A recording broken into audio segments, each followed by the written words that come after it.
आप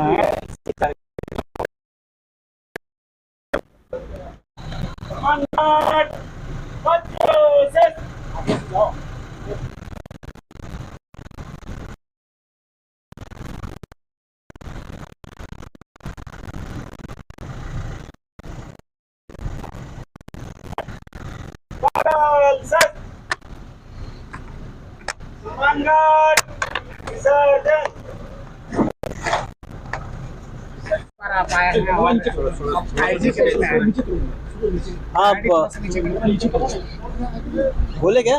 जी जी।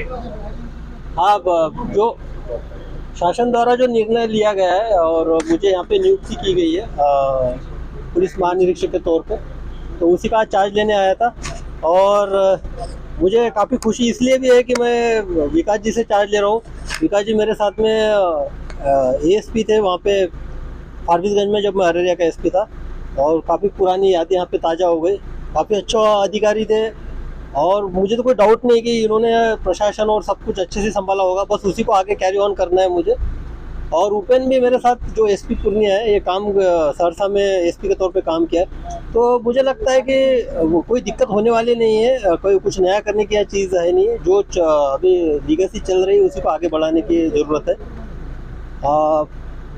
और सबसे इम्पोर्टेंट है कि अब मुझे देखना पड़ेगा। आप बोल रहे कि आप दोबारा यहाँ आए हुए, तो उस वक्त जब आया था 1 डिकेड हो गया, 1 दशक हो गया। 1 दशक के बाद मैं यहाँ आया हूँ।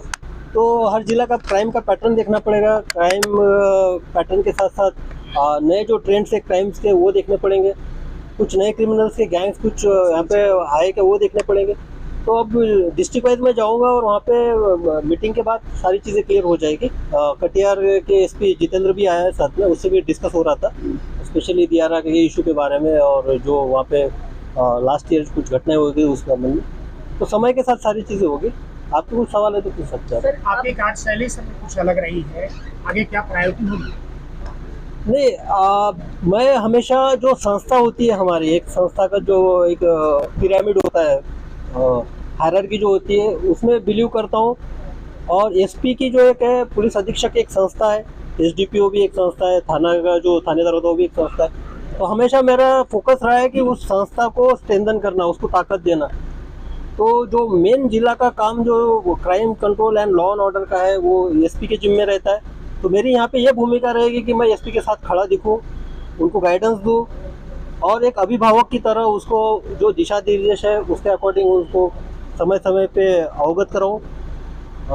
और कुछ ऐसा इशू होता है कि जो इंटर स्टेट या इंटर डिस्ट्रिक्ट से रिलेटेड है, तो उसमें कोऑर्डिनेशन के तौर पे काम करूँ। ये इंटरनेशनल बॉर्डर भी है नहीं, मैं अररिया में एसपी के तौर पे था, तो मुझे काफ़ी अच्छा एक्सपीरियंस है। और सहरसा में भी मैं डीआईजी के तौर पे काम किया था, तब भी सुपौल बॉर्डर का था। तो मेरे लिए नेपाल, अभी भी मैं जहाँ से आया हूँ मुजफ्फरपुर से, वहाँ पे सीतामढ़ी का बॉर्डर था, 95 किलोमीटर था। तो मेरे लिए नई बात नहीं है। लेकिन अभी देखना पड़ेगा कि बहुत सारे जो टाइम एंड जो समय के साथ बहुत सारे बदलाव हुए हैं, तो उसको भी देखते हैं यहाँ पे। सर, आखिरी सवाल है कि आप जहाँ भी रहे, अपराध और अपराधी दोनों आपका नाम सुनते ही खतर कांपते थे, वो एक्शन मोड दिखाई देगा यहाँ? नहीं, एक्शन मोड वगैरह नहीं होता है। हर कोई अपना फर्ज निभाता है। फर्ज निभाने का आप लोगों का वो तरीका है कि आप उसको कैसे लेते हैं। तो बस ये आप लोगों की छवि गढ़ने का एक तरीका होता है। बाकी तो हर कोई पुलिस वाला वो अपना ड्यूटी निभाता है, अपना कर्तव्य करता है, उसमें कोई नहीं। छोटे छोटे बच्चे इस टाइप के शिकार हो रहे हैं। हाँ, ये काफ़ी अच्छा सवाल आपने पूछा है। मैं मुंबई में डेपुटेशन पे गया था, तो एंटी नार्कोटिक सेल का इंचार्ज था वहाँ पे। बाद में एटीएस में भी मैंने काम किया वहाँ पे। तो ड्रग का वहाँ पे सीनियरों कुछ डिफरेंट था। जब मैं वहाँ 5 साल के बाद यहाँ पे आया हूँ, और सहरसा में डीआईजी के तौर पे जब क्राइम का एक पैटर्न में एनालिसिस कर रहा था, स्पेशली सीएसपी जो संचालक होते हैं उनकी लूट, बाद में जो रोड की जो क्राइम होते थे, उसमें एक बात, और अभी भी मुजफ्फरपुर में भी एक बात जो एक प्रखरता से सामने आई थी कि जो यंगस्टर्स हैं, आप उसमें 16 साल से लीजिए, 16 साल से लेके 22 साल तक जो नए लड़के हैं, वो कहीं ना कहीं स्मैक पीकर अपराध को अंजाम देते हैं। तो ये काफ़ी एक सेंसिटिव इशू है। और इसका और एक दूसरा पहलू ये भी है कि जो क्रिमिनल को जिन्होंने क्राइम किया है स्मैक के नशे में, जब उनका हमने इंट्रोगेशन किया, और इंट्रोगेशन के बाद उनसे डिटेल में जब इंट्रोगेशन के बाद बात करने के बाद जब नशा उनका उतरता है तो उनको भी पता नहीं होता कि उन्होंने क्या किया है। मधुपुरा में भी ऐसे हत्या कर दी थी, उसको पता ही नहीं था कि उसने किसी की हत्या कर दी। तो ये भी एक डेंजरस चीज़ है, क्योंकि पहले का जो क्राइम होता था वो एक उसके पीछे मोटिव पता रहता था उस क्रिमिनल को। मुझे अगर मैं गोली चला रहा हूँ तो इसका क्या होने वाला है, सामने वालों को एहसास होता था कि इसकी जान जा सकती है। लेकिन स्मैकियर से रिलेटेड जो भी क्रिमिनल्स है, स्मैक लेके जो भी ड्रग का आदि का सेवन करके करते हैं, उनको तो सेंस ही नहीं है कि सामने वाले पे करना, वो तो अपना ये कर देता। इसलिए ये और डेंजरस है हमारे लिए, और हमारे लिए इसके सतर्कता के पूर्वक इसमें काम करना चाहिए।